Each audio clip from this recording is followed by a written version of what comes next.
Welcome to Groups This Week. As a church, we exist to help all people become fully devoted followers of Jesus. We believe doing life together is a crucial part of that journey. During this time, we're going to unpack and dig deeper into the sermon we heard this past week. Let's dive in as we continue to grow in our faith, knowledge, and love of Jesus together. Well, hey, community groups, welcome to this week's discussion. This past Sunday, we were looking at our sixth saying, which is actually the seventh saying on the cross, correct, Marty? Yes. Which is, Father, into your hands I commit my spirit. And Marty, you did 4 sermons this week. You did the morning services at Mariner, the evening, and Town Center. And you grounded that text in Luke 23, 44 to 47. Do you want to read that for us as we get started? Sure. Okay, so it was now about noon, and darkness came over the whole land until about 3 p.m, for the sun stopped shining. And the curtain of the temple was torn in two. Jesus called out with a loud voice, "Father, into your hands I commit my spirit." When he had said this, he breathed his last. The centurion, seeing what had happened, praised God and said, "Surely this was a righteous man." Wow. So quite a bit in those few verses that are going on. Mm-hmm. But Marty, can you help us understand, what does Jesus mean when he says, "Father, into your hands I commit my spirit"? What's that all about? Yeah. So, Father, into your hands I commit my spirit is actually Psalm 31:5. And it's a Psalm of David. And David was in a difficult place. He was being pursued by enemies. He was being talked about negatively. And this psalm is an expression of his trust in God as his rock and his redeemer, the one who saves him. And so he expressed this understanding that God was with him in the midst of all that he was struggling, which is similar to what Jesus is going through. He has been rejected by the high priest. Mm-hmm. He's been abandoned by his followers. He's been tortured. He's been beaten.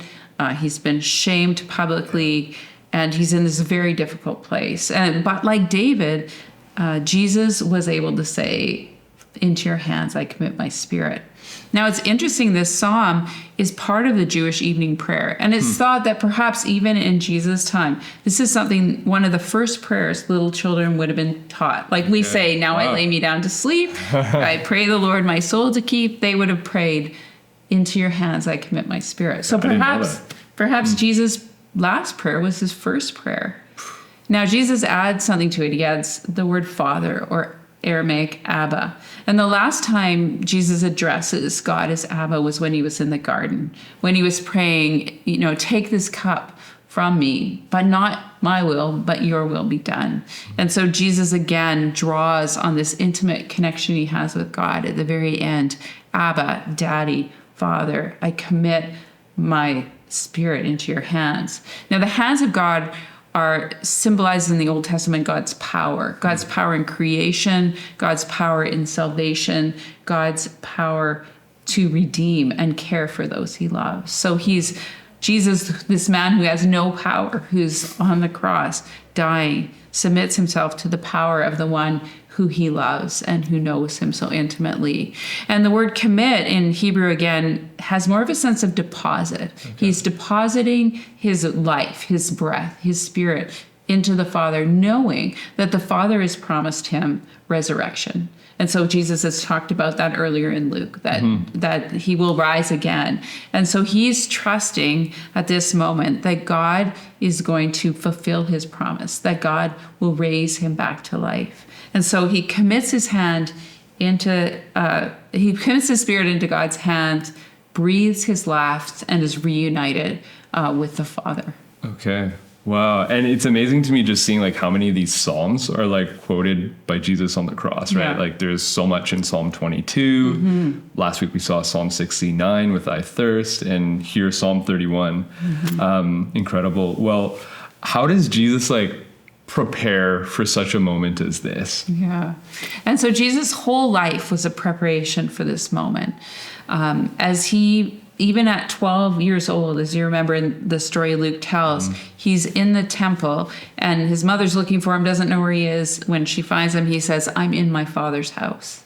And so from very early on, Jesus cultivated the sense of being God's beloved child. When he's baptized, the dove comes down on him and says, this is my beloved son. And so Jesus early on knows his identity. He knows who he is, that he's loved by God. And then he cultivates that relationship through prayer, through trust, through even when he is tested by the enemy, he is more concerned about following the Father and doing the Father's will than his own. Part of that development was Jesus' understanding and engagement with Scripture. So he knew the Old Testament Scriptures. He knew them deeply. He could quote them under testing when he was tested by the evil one. He could pray them on the cross when he was in the most agony because he knew them deeply. So I think Jesus' preparation involved committing to the Father's will throughout his whole life, so that when he got to this very difficult moment, when he wanted anything but the cross, as he prayed in the Garden of Gethsemane, take this cup away from me, not my will, but your will be done. There's that mix. So he could say on the cross, Father, my God, why have you forsaken me? He was in that very dark moment of despair. And yet shortly after, he could say, Father, into your hands I commit my spirit. So Jesus, even in the moments of temptation and testing, knew the Father's love, the Father's presence, knew his identity as the beloved Son. So he prepared for it in the good times in his life, in the hard times in his life. So at the most difficult time, he was able to be faithful to what God had called him to do. Yeah, so we can almost see like this saying of the cross of Jesus as like a continuation of his just yielding over to the Father. That's just been what he's been doing like his whole life. And here we see the culmination of that at the cross. Yeah, for sure. Well, Marty, like bringing this more practically to like our own lives, we as followers of Jesus, we're called to take up our cross, follow Jesus. How can we learn from Christ's own example in like how to do this? How can he empower us to do this? And so I say for us, sometimes we expect God to make our life easy. We come to faith and we're like, God will fix all my problems. Prosperity gospel kind of thing. And so when we're tempted and when things don't go the way we want, we are disappointed in God. But I think for Jesus, he was so committed to the Father's will. He was committed to what the Father wanted.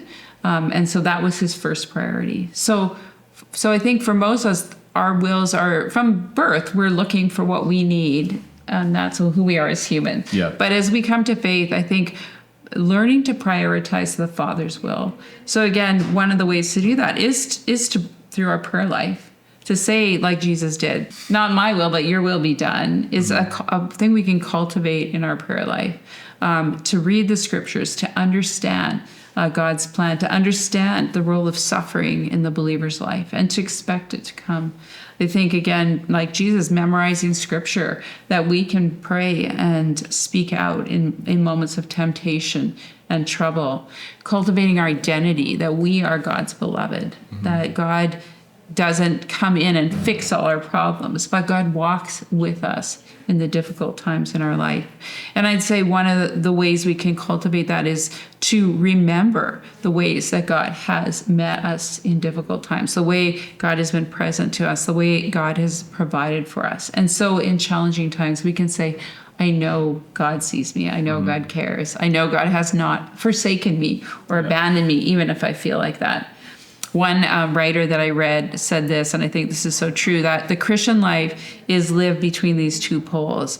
My God, why have you forsaken me? And into your hands I commit my spirit. That we live in this place of doubt and fear, and then faith and trust. And so what we do in times that aren't challenging and troubling can be focusing and spending time with God, reflecting on who God is and who we are, so that in those troubled times, even though we go to this place of feeling forsaken, we also are able to still commit ourselves into God's hands. Yeah, it's amazing how quickly we just forget God's faithfulness in our own lives. Yeah. So like you're saying, looking back on Scripture and remembering who this God is that we worship, how He's shown Himself to be faithful down through the ages, or even just like something I've done in the past is like just journaling, right? And you just see like, here's the season I was in. Now I'm here. God's brought me through it, even though it's really difficult, and we can like look at His faithfulness and then have hope for the present, for the future. Mm-hmm. Yeah. Is there anything else, Marty, that you might want to share with us just about how you've developed hope or just like resilience in your own faith? Yeah.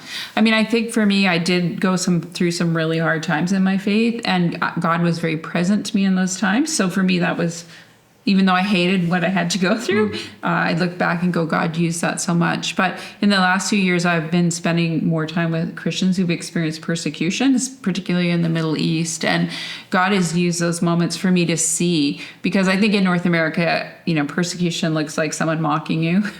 But in other countries that I've been in, persecution means loss of life, loss of homes. It means maybe getting beaten up by your family or arrested by the police. And so as I've engaged with Christians who have experienced real persecution and seen their faithfulness, seen their joy, seen that it's actually worth it to follow Jesus to them, even in such difficult times, it's really inspired me. It's given me courage and enabled me to grow in resilience in a way that I hadn't expected. And so I do want to encourage you, if you're a person who only has had your faith in the context of North American struggles, I want to encourage you to consider joining one of our teams and heading down to Mexico, where our next trip is at the end of June. And we're working with a people group, the Tarahumara, who experience persecution in their own communities, or coming with us on one of our trips to the Middle East and just see what it's like for believers to face really big challenges and stay faithful to Jesus. Yeah. So, hey, maybe you got to talk about going on a missions trip, maybe your whole community group even. You can head to church.ca/global mission to learn more and to register. Yeah. Well, thanks so much, Marty, for helping us understand this saying of Jesus more deeply. Oh, thanks, Ryan. All right. Have a great discussion, guys. We hope you enjoyed the teaching today. If you're wanting to follow along with our community group's discussion guide with your group, you can head to church.ca/media, where you can find the discussion guide. Not only are there questions there related to the sermon, but there's also prayer prompts that relate to the passage or the topic that we were talking about, and practices that you can, on an individual level or a group level, begin integrating into your life to not only bring this knowledge into your mind, but to begin living it out.